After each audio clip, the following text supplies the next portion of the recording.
And welcome back to another episode of OA News Overtime. I'm Jordan Hill with Justin Lee as always. Jordan Hill with Justin Lee as always. What's up? How we doing? Another week, another week, another day, another dollar, another week closer to the start of football season, hey man. We're getting there. September 4th. We got the high school season started last week. Shout out Jalen Daniels, our player of the week. Hey man, there we go. East Alabama Orthopedics player of the week right there. My man ran for 3 bills. And 3 touchdowns. 3 tutties. And hey, Football's back, folks. Football's back. We love it.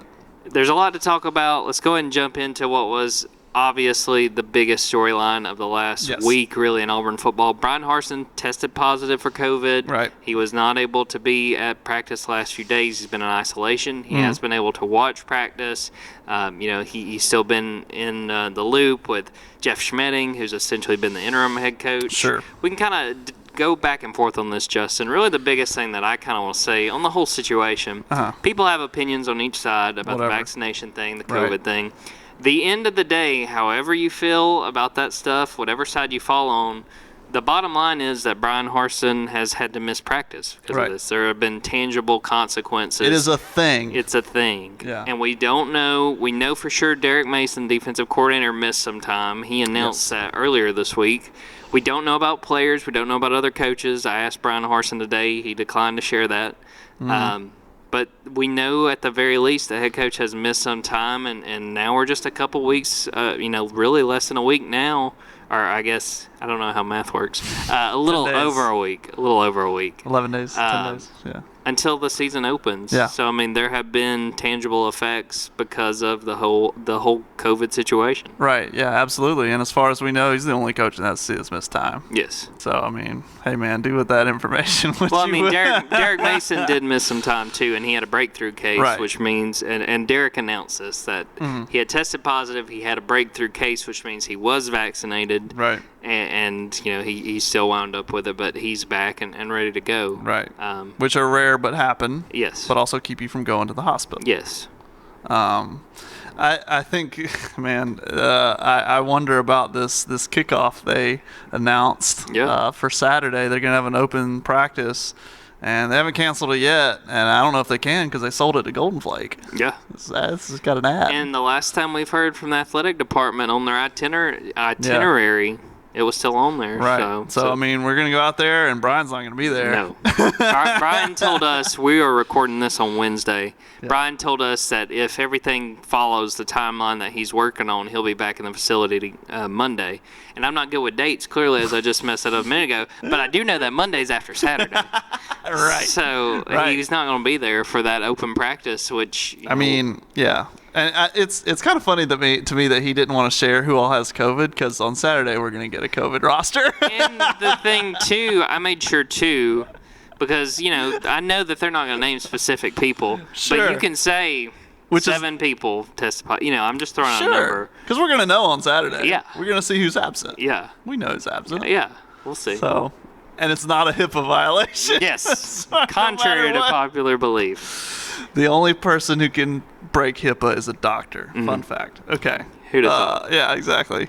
There's no college teams that are hippos. There should be. There really should be. Rhinos. Yeah. That feels like a very EA Sports created team. Yeah, like East Tiburon. Yes. Let's make the EAMC Hippos, or the Hippos. Let's do that. That'd be great. Let's do that. We can make a dynasty. So we're just kind of counting down the days to Saturday, I guess. Yeah. That'll be the next big development for Auburn football. But he's missed time. It's been reported that several players have missed time. Yes. He basically confirmed it when he was like, I'm not going to say who all. He didn't say nobody's positive. True. He said he wasn't going to name Even the in positives. a non-answer, sometimes you do get an answer. Yeah, pretty much. So hey, man, and if you're an Auburn football fan, you think back to last year and you're like, boy, that season changed a lot.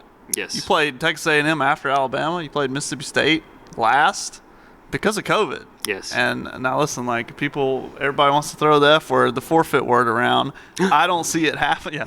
I don't see it happening. I think it would take a whole lot for that to happen. Yes. A whole lot for that to happen.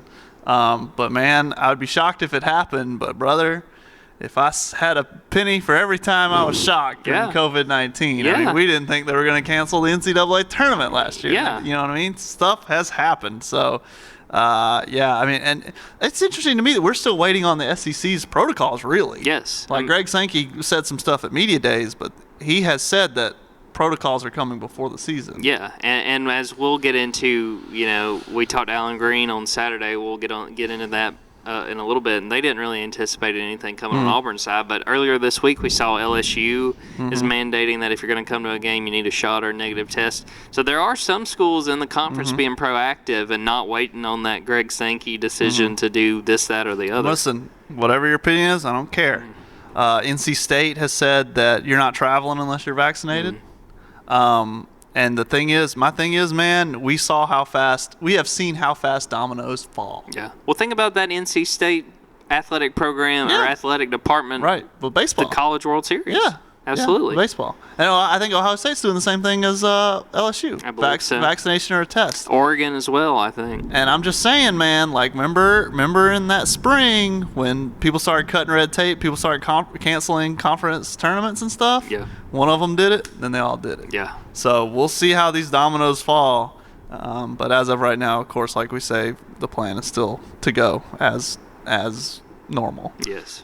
So we'll see. We shall see, because it's just you ask us today on Wednesday, and very well, I mean, we could have an emergency podcast on Friday and say, "Whoa, this happened," and it's completely different than what we expected. And we'll see what the SEC protocols are. I'm very interested, because you might hear this thunderstorm outside. We might as well acknowledge it. Yes, it is coming down outside. It's pouring down. You might not hear it at all, though. But we could use the rain. Yeah, sure. It's a very southern thing, Jordan. Yeah, I figured I'd throw that in there.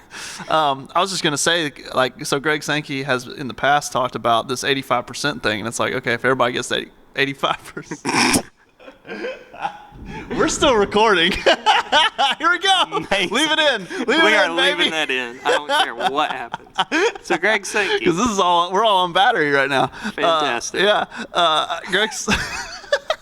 Greg Sankey has said that the 85%, if you pass 85% vaccinated, the plan was at the time, then you don't need to be tested every 3 times a week or whatever it is, right? Auburn's not there. They're not. Yes. So you wonder if that's going to be implemented in the season, if Auburn can before then get more shots in arms and try to get to that 85%, then you don't have this contact tracing. You don't have this stuff. You don't have to worry about a whole position group being taken out because of, like you're saying, contact tracing. Right. And because of daily testing or 3 times a week testing. Yeah. Because Bryan Harsin is asymptomatic, he says. Yes, according to Bryan Harsin. Yes. The only reason he got tested is because of a mandatory test. Yes. Not because he was sick. Yes. Per our understanding. Per our understanding. You can avoid that if you get to 85%. True. So that's something that they can do between now and kickoff. Well, between a few days ago and kickoff, because it takes 2 weeks. Yes. To try to make that happen. So, one more thing where you're just kind of like you said, man. Whatever your opinion is, I don't care. Don't tell me. Don't tell Jordan. Yeah. And y'all don't want to hear our opinions either. You don't want to hear us, no. and I know you don't. But this is the thing. This is the thing. This is the bottom line with it. Right. This is the bottom line. This is how it affects football. Yes. This is it. Absolutely. So one of the things that was really interesting, we got to talk to Bryan Harsin on Zoom today. He's still at his house. He's still isolating from the team, but he talked to reporters. Right. He went in really in depth with a lot of positions, which I was like, okay. Which, I mean, in fairness, I'm sure he's like, if I can talk about anything other than COVID, you'll be glad, then I'll be very happy. And I understand that. I'm sick of talking about it right now. I don't want to talk about COVID anymore. The inside joke with the writers was just like, like he's gotten some negative press for the COVID thing, and it's like, here, I'll give you the depth chart. Take the depth chart. I'll tell you our second starting corner right now. He's trying to win us over. He wasn't trying to bribe us with the hats, but he may have been trying to bribe us by giving us the whole depth chart. I mean, I can't argue with the strategy. That's a joke. I'm joking. So some of the things that stood out to me that he was talking about, he basically named the entire front, the two deep on the offensive line. Pretty much like what we had seen. Right. Some things here and there, like Brandon Council at left guard rather than right guard. Sure. Keandre Jones having a chance maybe to start at that right guard position. Uh-huh. Some of the punt returners returners, kick returners. Donovan Kaufman, who's a guy we've talked about a bunch. Yes. Javarius Johnson, a guy that they kind of worked at during the spring. We saw him return a few punts. Mm-hmm. They didn't mention Tank returning kicks, did he? I'd have to go look. I don't remember. You better not know. I don't remember. I don't think Tank. I know they named a couple receivers as well. I mean, Johnson and somebody else. Sure. But other positions, Kaufman starting a nickel, which makes sense. He was a guy that played safety at Vanderbilt. It seems like Darius Knighton's going to be the second starting safety. Diamond said, take this with a grain of salt, from a Vanderbilt alum. Yes. Who watches casually. He said that Kaufman played nickel his freshman year. Maybe did. So before he was starting safety, that's where he cut his teeth. I see. So it makes more sense when you look at it that way. Yeah, absolutely. Anything else that kind of stood out from that conversation? The only other thing I thought was of interest, he said if the games were right now, Bo Nix would be the starting quarterback, but he still left that window open for the competition to continue. And, he didn't shut the door on playing Bo Nix and TJ Finley. But again, he said if the game was right now, that Bo would be the starter. He named Tank. He said Donovan Kaufman's back there, Nehemiah Pritchett, Tank Bigsby. Javarius Johnson, Demetrius Robertson. Hey man, get that speed back there. That's cool. Makes sense. For new listeners, why would you risk the Tank injury? Yeah, exactly. But anyway, that's my favorite storyline of fall camp. But yeah, okay, dude, I'm interested in Demetrius back there. He's been around college football a long time. I don't know if he's been returning kicks. Yeah. I'd have to remember. I don't remember if he did at Georgia. But Kaufman's a shoe-in. Yes. That was as soon as they got him. Yeah. I mean, you were like, he'll obviously be returning some, kicks or punts. Right. So there you go. Cool. So, and I had plenty of praise for TJ Finley. Talked up Bo, talked up his decision-making. Sure. Talked about the first-team offense and that scrimmage. That was the funniest part, really, of the conversation. It started, he talked for 16 minutes before taking a question, which made sense because everybody, a lot of what he tackled were stuff that we were going to ask. Yes. But very carefully, it was like, okay, now let's talk about that second scrimmage that, happened, and then all of a sudden, he wasn't there for that because of the COVID situation. But talked about the first team offense. I think it was 60% on third downs. Really impressed him there, and it seemed like things were kind of positive going into what's closing in on less than 2 weeks before the start of the season. It's just the whole figuring out what the last few days of this the practices, the fall camp look like, because availability is an issue in some of these situations. Sure. Yeah. Well, like I said, we'll see on Saturday. Ooh, you heard that one? Yeah, that was loud. We'll see on Saturday because, like I said, we'll have. We're gonna see who's not there. Yes. That's gonna be kind of obvious to see. So that is kind of interesting, though. If we can look ahead to Saturday, I guess a little bit. I can't remember an open practice in the fall at Auburn. My gosh. A week before the game. I can't remember that anywhere. I don't know who does that. I've never seen it. Really, I've never seen it. I don't know if he did it at Boise State or what. And obviously, they're not going to show anything. Yeah. It'll just be a nice dress rehearsal and a way to, I guess bring the fans back because that's the thing everyone wants to do. And I wonder how much recruiting plays a part of it because, in the spring, that was why they did it. That was the entire reason. Yeah. Because in the spring, if you remember, there was a dead period for recruiting. You couldn't see anybody in person. But if you have an open practice that's open to all the public, a recruit can come check it out. I'm sure they were invited to do so, and they were certainly welcome to do so because everyone was welcome. Yes. So, I wonder how much of this is, hey, well, you might have a visit week 1, but hey, you ain't doing nothing this week. Yeah. There's only 4 college games, right? UCLA's playing. Good. Yeah. Unless you're going to UCLA, you're gonna you can come visit here. And if you're trying to see more of the program, your parents want to see more of the program, they can come to this open practice if that's what they want to do, and it's not an official visit. Yeah.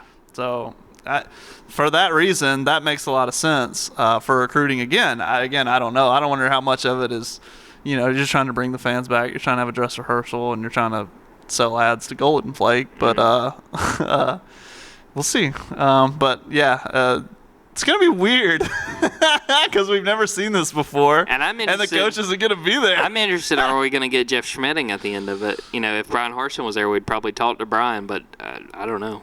I have no idea. Remember the Iron Bowl when they put Nick Saban from Zoom and they put it on the Jumbotron? Yeah. We were up there riding, and then all of a sudden, like God came over on the speaking from his mansion, with like a stuffed elephant head behind him and all this giant room. Because that was there you go. That was Iron Bowl. Like we said, Sarkisian was the head coach that game.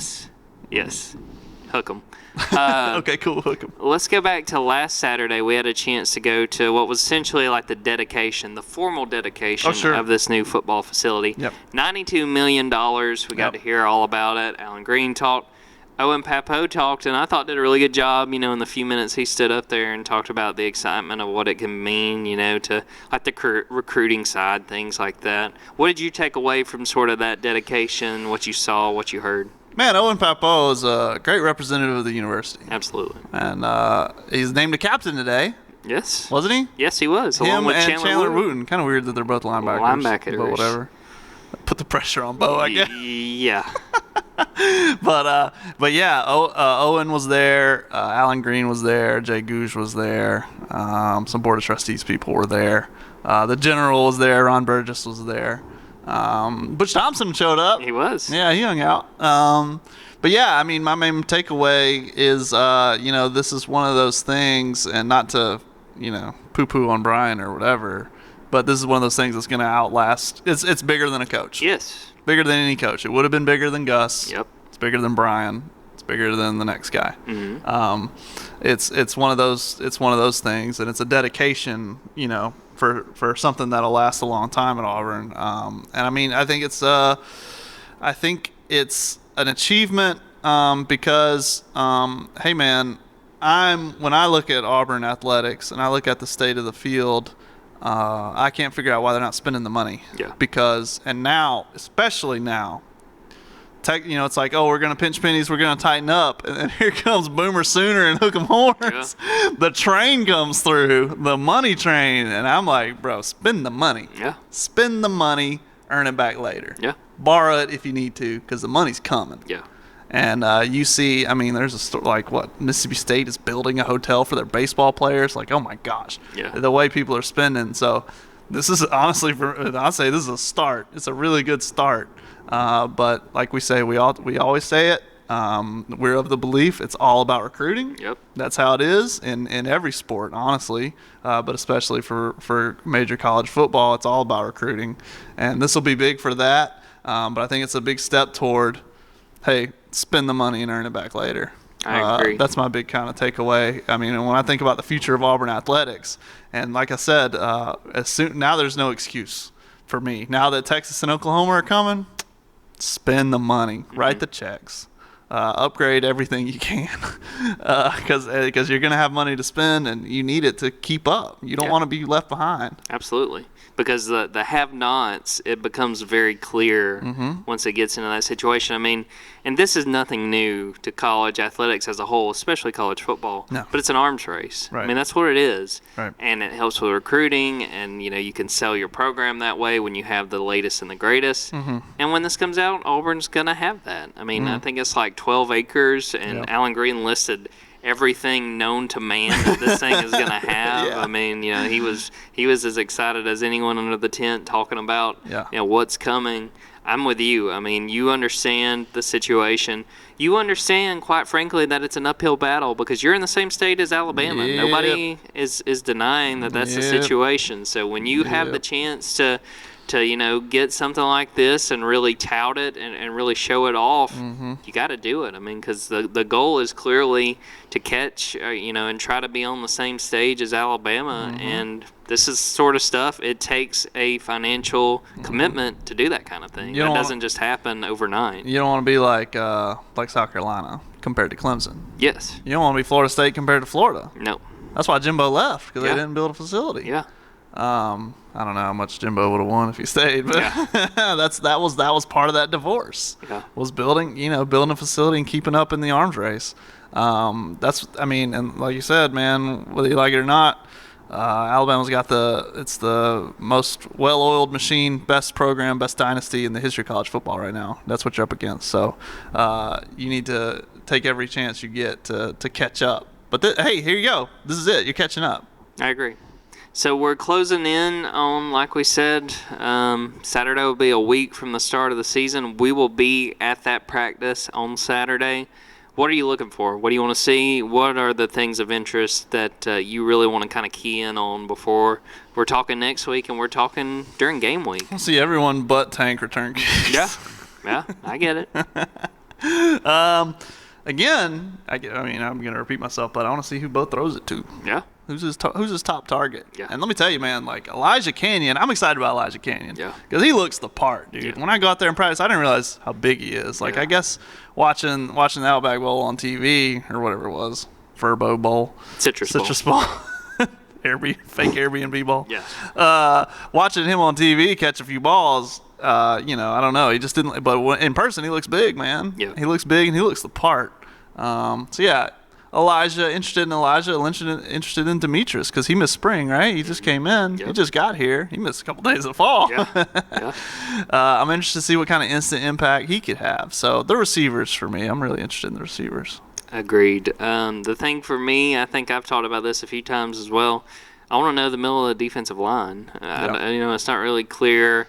After Jeremiah Wright got hurt, after Tyrone Truesdale left, who's that guy? Is it Marquise Burks? Is it J.J. Pegues? Mm-hmm. Who is it? Tony Fair. Tony Fair, another guy that's got a lot of praise. Lee Hunter, a young guy. Sure. How does it kind of shape out, and who do they want in the middle of that defensive line? Because I think that's really the key. As good as the other levels of the defense are, that's my biggest question mark. And teams are going to exploit where you're weakest, and that might be where they're the weakest. Because defense should be Auburn's strength. Yes, agreed. I wouldn't even think twice about that. Game 1 to game 12. Yes. And, the secondary strong.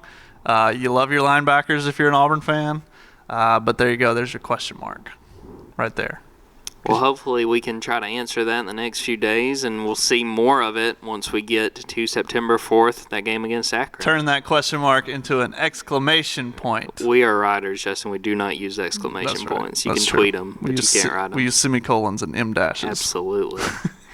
We're going to get out of here before this place floods. Yeah. We'll have plenty of stories the next few days as I go through and finish up and get ready for game week. Be looking for more content, more videos, more podcasts, and a lot of fun stuff by the time we get to that season opener against Akron. So until next week, for Justin Lee, I'm Jordan Hill. Take care.